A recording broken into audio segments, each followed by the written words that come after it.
शांति। यह मेरा सौभाग्य है कि पिता श्री ब्रह्मा बाबा को हमने इन आँखों से देखा। बहुत छोटी थी मैं और मैं ब्रह्मा बाबा के संपर्क में आई थी, लेकिन मेरी कहानी ब्रह्मा बाबा के साथ की मेरे जन्म से ही आरंभ होती है, क्योंकि जब ये शरीर केवल 3 दिन का था तब मेरी लौकिक माताजी को ब्रह्मा बाबा का साक्षात्कार हुआ था। एक फरिश्ते के रूप में मेरी लौकिक माताजी ने बाबा को देखा। यह शरीर मेरा केवल 3 दिन का ही था और वह फरिश्ता मेरी लौकिक माँ के सामने आया और उसे कहा कि ये बच्ची तो मेरी है, मुझे दे दीजिए, मैं ही इनका पिता हूँ। मेरी लौकिक माँ ने देखा कि ये तो एक फरिश्ता है और ये कह रहा है कि मैं इनका पिता हूँ, लेकिन मैं तो इनको जानती नहीं। परंतु इतना आकर्षण था उस फरिश्ते में जो मेरी माँ ने सहज ही मुझे उसे दे दिया। एक दिव्य साक्षात्कार में ऐसा उसने अनुभव किया और जब वह होश में आई तो उसे महसूस हुआ कि ये फरिश्ता कौन था जो ऐसे कह के गया कि मैं इनका पिता हूँ और मैंने भी इसे दे दिया। हालांकि मैं तो वही थी।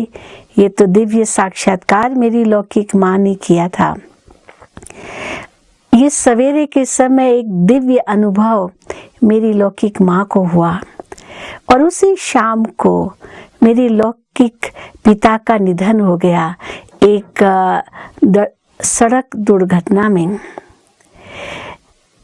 खैर वो तो लंबी कहानी है, लेकिन मैंने अपने लौकिक पिता को कभी देखा नहीं, परंतु जैसे ही होश संभाला तो मुझे ऐसे महसूस होता था कि मेरे सच्चे पिता तो अभी हैं।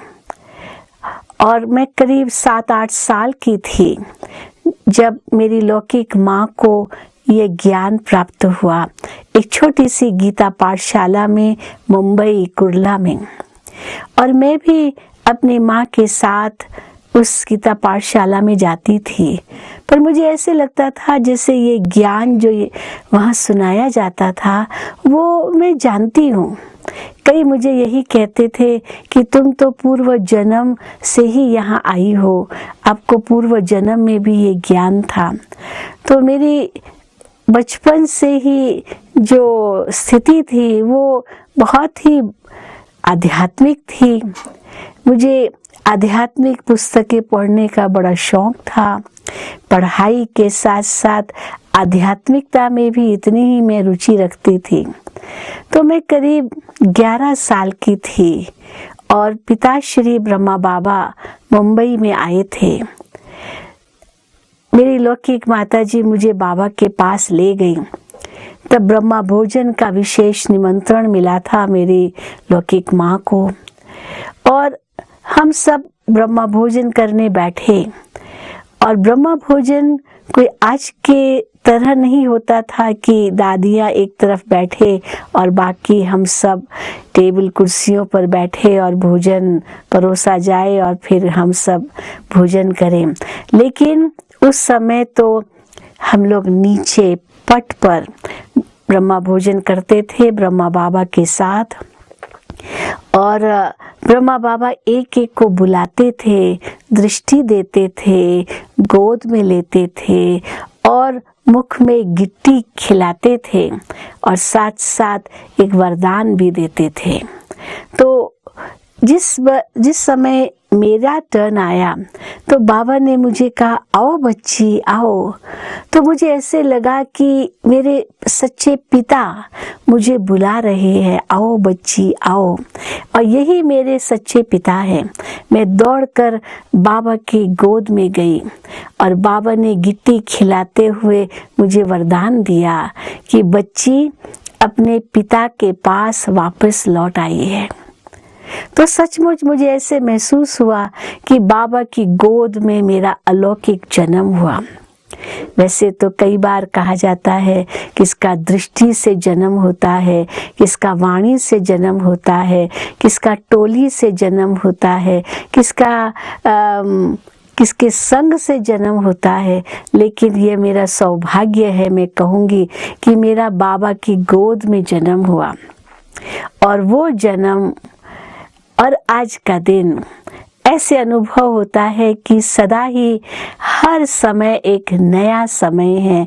नवीनता में अपने जीवन में अनुभव करती रहती हूँ। फिर तो मैं सेवा केंद्र पर जाती रही, मुझे ज्ञान बहुत अच्छा लगता था। और दूसरे ही वर्ष मैं मधुबन गई अपनी लौकिक माँ के साथ।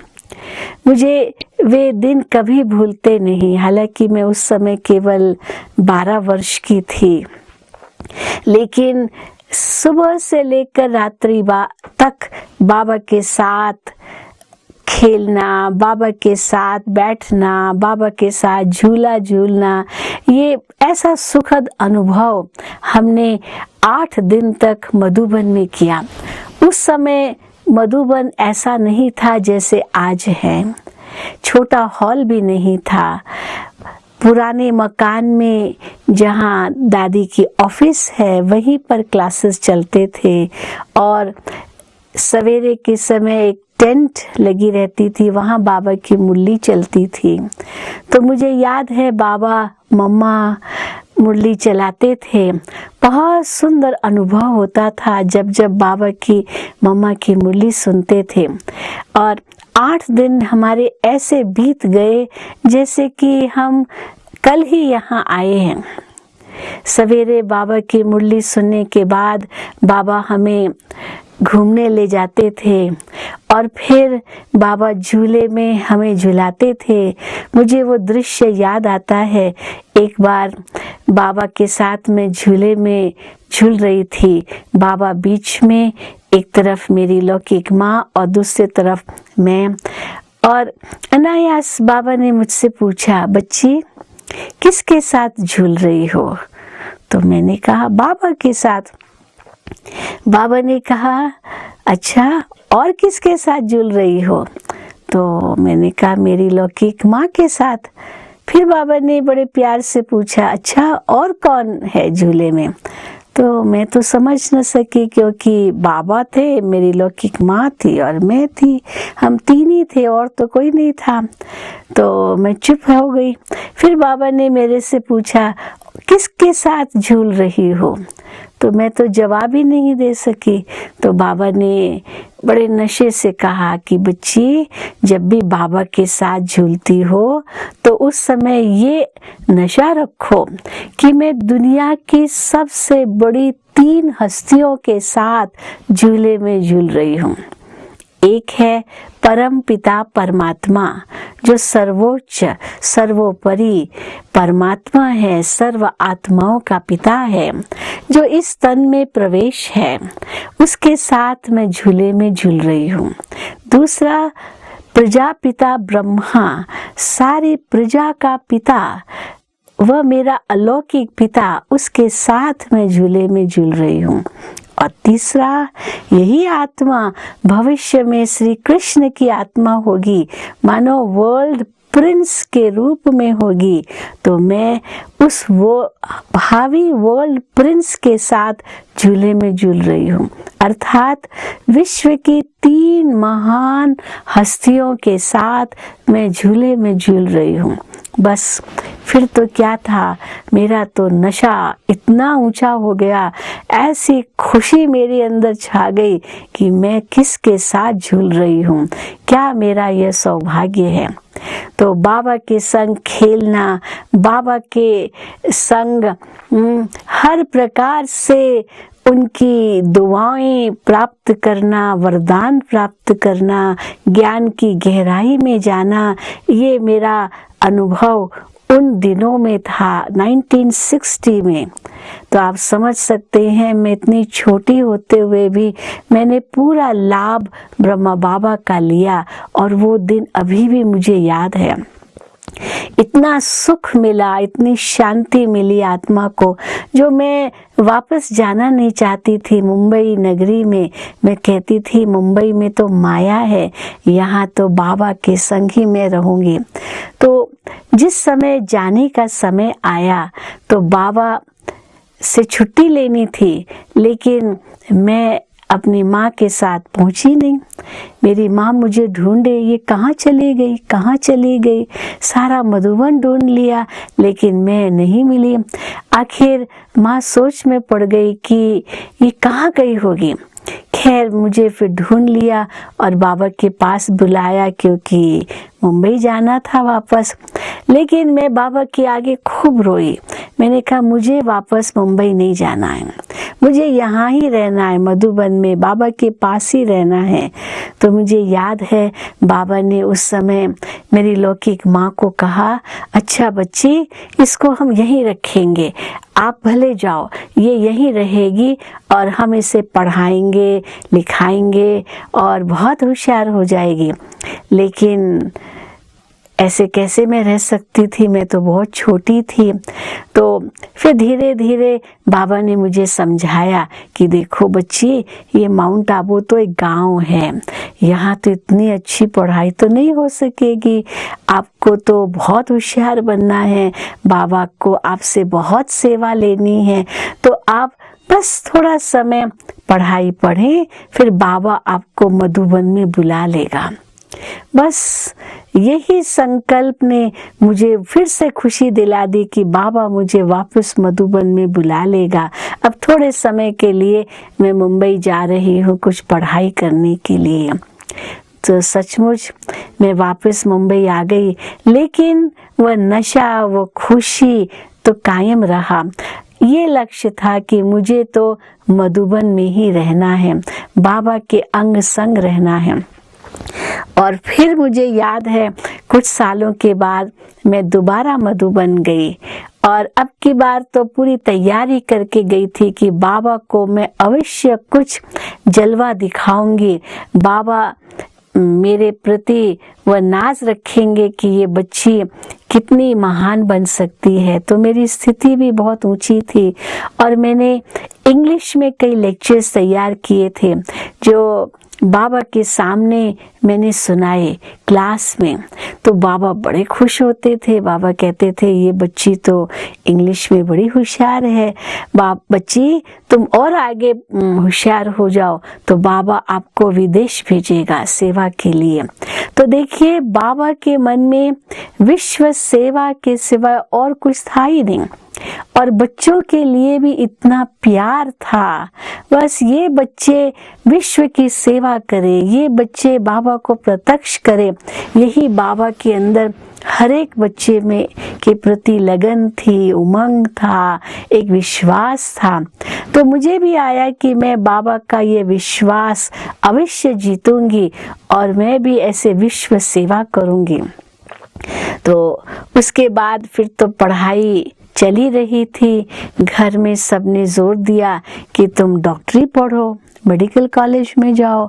तो मैंने बाबा को पत्र लिखा, ये 1967 की बात है, मैं इंटर साइंस में थी और ये निर्णय करना था कि अब आगे मुझे कौन से सब्जेक्ट्स लेने हैं। तो बाबा से मैंने पूछा कि बाबा मेरे घर वाले कह रहे हैं कि तुम डॉक्टर बनो, मेडिकल साइंस लो, अब मुझे समझ में नहीं आता मैं क्या करूं, मुझे तो बाबा की सेवा करनी है, ये मेरा लक्ष्य है। तो बाबा ने मुझे पत्र लिखा जिसमें बाबा ने लिखा कि बच्ची में तो बाबा की बहुत उम्मीदें हैं, आप तो विश्व सेवा करोगी, तो बाबा चाहते हैं कि आप रूहानी डॉक्टर बन करके सेवा करो। बस इससे पता चल गया कि बाबा के मन में मेरे प्रति वह आशाएं हैं कि ये बच्ची रूहानी सेवा करेगी विश्व में जाकर। तो मैंने ये निर्णय कर लिया कि मुझे मेडिकल साइंस नहीं लेनी है, मुझे तो बाबा की ही सेवा करनी है। बस फिर तो 2 साल मैंने पढ़ाई की, बीएससी किया, साइंस में ग्रेजुएशन कर लिया और मेरे मन में यही लक्ष्य था कि अब तो मुझे समर्पित होना है। 69 में जब मैं कॉलेज के लास्ट ईयर में थी, बीएससी के फाइनल ईयर में, तो मुझे समाचार मिला कि बाबा अव्यक्त हो गए। आप समझ सकते हैं कि जैसे ही ये समाचार मैंने सुना, मेरे तो पैरों के नीचे धरती नहीं थी। मुझे ऐसे लगा कि अब विनाश आया कि आया, ये दुनिया अब खत्म हुई कि हुई।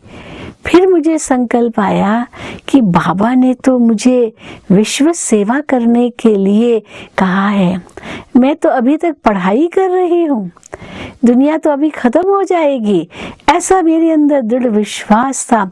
और बाबा चले गए, मैंने बाबा की आशा पूरी ही नहीं की। ऐसे कैसे हो सकता है, बाबा आप चले गए, मुझे तो विश्वास ही नहीं हो रहा था।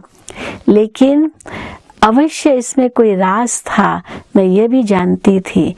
तो पढ़ाई तो मैंने उसके बाद पढ़ी, एग्जाम्स भी दिए बीएससी के।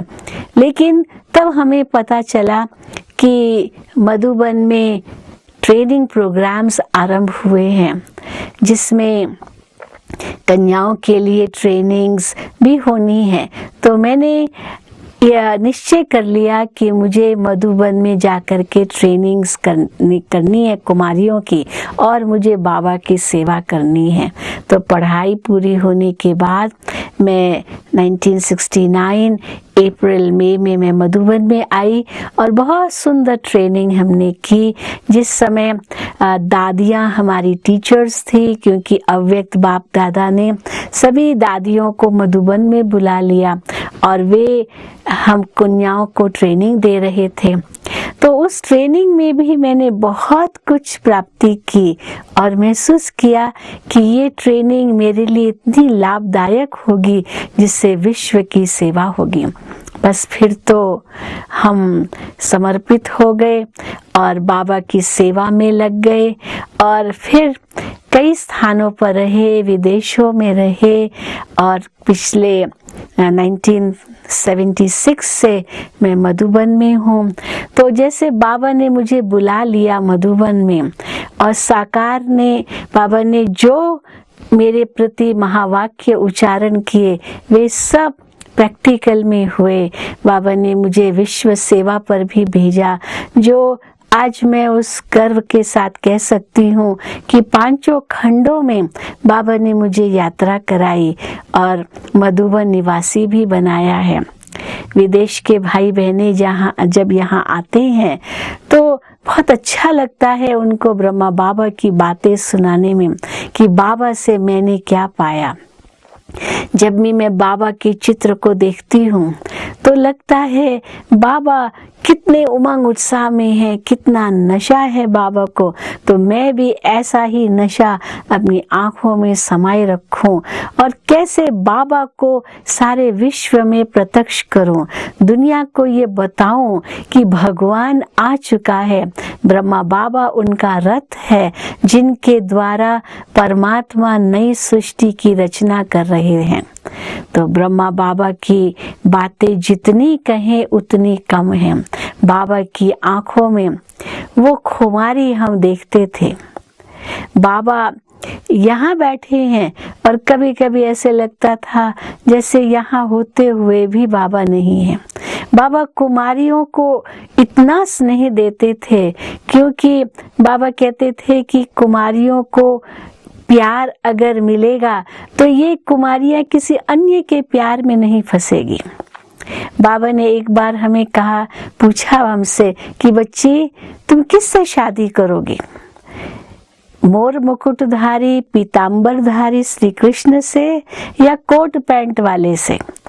तो मैंने कहा बाबा मैं तो पीताम्बरधारी श्री कृष्ण से ही विवाह करूंगी, कोट पैंट वाले से क्यों करूंगी। तो क्योंकि बाबा के अंदर में था कि ये कन्याएं कन्हैया को वरे, ये कन्याएं उस श्री कृष्ण की दुनिया में श्री कृष्ण के साथ रास करे। तो यहाँ विश्व को बाबा का संदेश दे और यही कन्याएं फिर स्वर्ग की अधिकारी बने।